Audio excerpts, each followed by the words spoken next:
নমস্কার, কেমন আছো সবাই? আশা করি সবাই খুব ভালো আছো আর আমরাও বেশ ভালো আছি। আমি সুমি। আজকে আমার আরও একটি নতুন ব্লগে তোমাদের অনেক অনেক স্বাগত জানাই। জানোই তো এখন ছেলের স্কুল ছুটি আছে, তাই জন্য সকাল সকাল ঘুম থেকে উঠতে আজকে আমার একটু হলেও লেট হয়ে গিয়েছিল। আর জানো তো, দেরি করে ঘুম থেকে উঠলে তারপর কাজে এত তাড়াহুড়ো লেগে যায়, কোন কাজটা আগে করব আর কোন কাজটা পরে করব এটাই মাথার মধ্যে সব সময় ঘুরতে থাকে। তাই জন্য সকাল থেকে উঠে সমস্ত কাজ আজকে অফ ক্যামেরাতেই করেছি। আর ক্যামেরা অন করেছি কখন জানো? এখন বাজে ঘড়ির কাঁটায় 10:30। ঠিক এই সময় থেকেই ক্যামেরাটা অন করেছি। আমি রান্না চাপিয়ে দিয়েছি, তোমরা দেখতেই পাচ্ছ। তো আমার হাজব্যান্ড গিয়েছিল আজকে বাজারে মাছ আনতে। অনেক দিন পর আজকে একটু বড় কাটা মাছ নিয়ে এসেছে। মাছটাকে ভালো করে নুন হলুদ দিয়ে মাখিয়ে রেখে দিলাম। আর এদিকে আজকে রান্না করছি চাল কুমড়োর তরকারি পোস্ত দিয়ে। খেতে কিন্তু বেশ ভালো লাগছে জানো, এই চাল কুমড়ো গ্রীষ্মকালে খেতে দারুণ একটা টেস্ট আসছে। তাই জন্য আমি কিন্তু আজকেও চাল কুমড়ো বানিয়ে নিয়েছি আর মাছটা রান্না করব। আর এর আগে রান্না করেছি জানো, সব রকম সবজি দিয়ে একটা ঝোল, যেটা প্রতিদিনই প্রায় আমাদের বাড়িতে হয়ে থাকে। তো সেটা কিন্তু রান্না করা হয়ে গিয়েছে। তারপর ভাতটাও কিন্তু কমপ্লিট। জানো তো, কালকে আমাকে এক দিদিভাই কমেন্টে কি বলেছে, কালকে আমাকে কমেন্টে বলেছে আমি নাকি তার ছেলের বউ, মানে তার ছেলের বউ যেন আমার মতো হয়। তো আমার না কথাটা শুনে কিন্তু মানে মনে মনে খুব হেসেছি এবং কি বলতো, ভালো লেগেছে কথাটা শুনে, কারণ এত সুন্দর একটা কমেন্ট করেছে দিদিভাই। তো দিদিভাই তুমি কিছু মাইন্ড করো না, আজকে আমি একটা কথা বলি, তোমার বাড়ি কি মহলাতে? তোমার বাড়ি কি? আমি জানি না আমি সঠিক বলছি কি না, কারণ কি বলতো, আমার মনে হচ্ছে আমার আগের যে চ্যানেলটা ছিল না, ওখানেও কিন্তু তুমি কয়েকবার কমেন্ট করেছো প্রতিদিন আমার ভিডিও দেখতে। তো আগের চ্যানেলটা, এই চ্যানেলটার খোঁজ তুমি কি করে পেলে আমি জানি না, তবে যাই হোক, যেভাবেই পেয়ে থাকো, তুমি যে আমার প্রতিদিন ভিডিওগুলো দেখছো, আমাকে এত সাপোর্ট করছো, তার জন্য তোমাকে অসংখ্য ধন্যবাদ। এইভাবেই তুমি আমার পাশে থেকো আর সাপোর্ট করে যেও। যাই হোক, দেখো কথাটা বলতে বলতে না রান্নাবান্না সমস্তটাই কমপ্লিট হয়ে গেছে। আর এখন গ্যাস ওভেনটাকে ভালো করে একটু মুছে নিচ্ছি। আজকে না ওই যে প্রচুর পরিমাণে তেল ঝাল পড়েছিল গ্যাসের ওপরে। তো সপ্তাহে একটা দিন এভাবে আমি কিন্তু সাবান দিয়ে মুছে থাকি গ্যাসটা। আজকে একটু ভালো করে দেখো সাবান দিয়ে, মানে স্কচ ব্রাইট স্ক্রাবগুলো দিয়ে ভালো করে দলে মুছে নিয়েছি। তারপর শুকনো ন্যাকড়া দিয়ে সবটা মুছে নিয়েছি। আর এদিকে দেখো, আজ সকাল থেকে মানে বিছানাতে যখন থেকে ছিলাম তখন থেকে এই কারেন্টে খুব ডিস্টার্ব করছিল।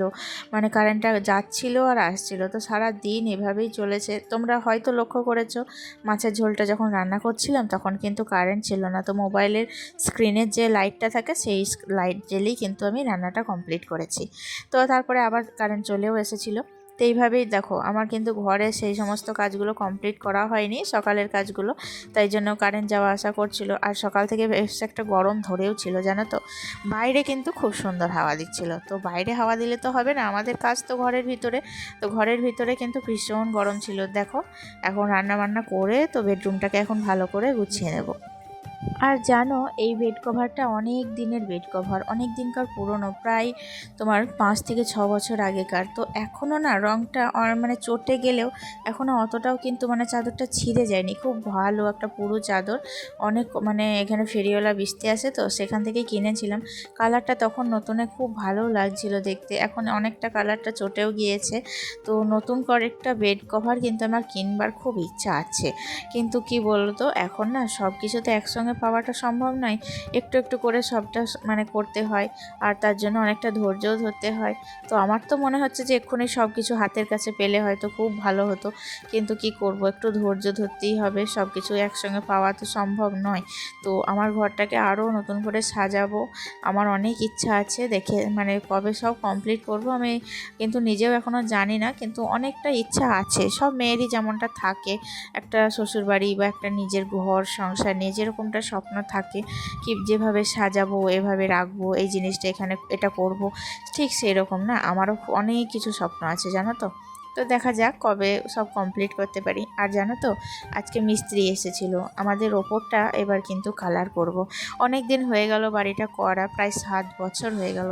তো এখনও কালার করা হয়নি। আর সিমেন্টিং করা আছে না, কোনো কিছু সাজালেও মানে কেমন একটা ম্যাচ করে না, দেখতে ভালো লাগে না। তাই জন্য এবার কালারটা হবে। আর জানোই তো বাড়িতে মিস্ত্রি লাগলে কতটা খিচিবিচি হয়, তো সবটাই এই গরমের মধ্যে এখন সহ্য করতেও হবে, কিছু করার নেই। ভালো কিছু পেতে গেলে একটু কষ্ট তো করতেই হবে, তাই না বলো? আজকে জানো তো তেমন একটা কোনো মানে চাপের কাজ আজকে করতে পারিনি, কারণ শরীরটা কদিন থেকে ভালো যাচ্ছে না, কেমন একটা ম্যাচ ম্যাচ করছে, কোনো কাজেই না একটু এনার্জি পাচ্ছিলাম না।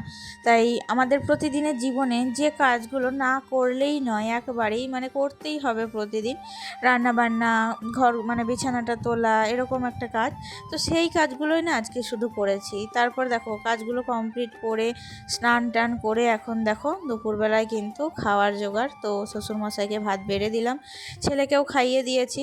আর এখন দেখো 3টে বাজছে, যাব ছেলেকে নিয়ে এখন টিউশনি। তো তার জন্যই আমি এখানে মানে জামা কাপড়গুলো খুঁজছিলাম। মানে আমি তো ধরো বাড়িতে নাইটি পরে যতই থাকি না কেন, বাইরে কিন্তু আমি সবসময় শাড়িটাই পরে যাই, যেখানেই যাই না কেন। আমি যদি এখান থেকে একটু বাস স্ট্যান্ডও ঘুরতে যাই না, তাহলেও কিন্তু শাড়িটা পরেই যাই। তো এটাই কিন্তু আমার মানে নিজের সম্মানটা নিজের কাছে রাখার চেষ্টা করি আর কি। যাই হোক দেখো এখন কিন্তু শাড়ি পরা কমপ্লিট হয়ে গেছে, তো মাথাটাও আঁচড়ে নেব। আর আমি সেই সকালবেলায় ঘুম থেকে উঠেছি, তো সকাল থেকে মানে এত কাজের চাপ।